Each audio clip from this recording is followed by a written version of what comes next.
Hello বন্ধুরা, আজকে আমি আপনাদেরকে দেখাবো কীভাবে ফটো থেকে সাধারণত আমরা এটাকে ট্রান্সলেট করব সেটা দেখাচ্ছি। মূলত আমরা কেউ কিন্তু ফটোর মধ্যে একটা আরবি লেখা আছে, ইংলিশ লেখা আছে, সেটা কীভাবে আমরা বাংলা ট্রান্সলেট করব সেটা অনেকে জানে না। তো সেক্ষেত্রে আমি দেখাচ্ছি।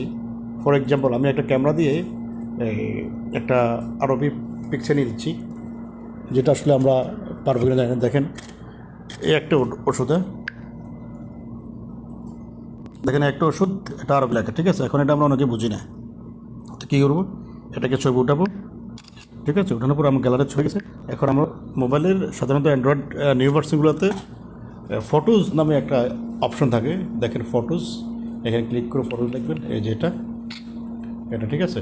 এটা ক্লিক করবেন, করার পর দেখেন, তারপর দেখেন এই যে ছবিটা আসছে না, এটাকে আমরা এই যে আসার পরে দেখেন নিচে লেখা আছে লেন্স, হ্যাঁ, লেন্সে ক্লিক করবেন, করার পরে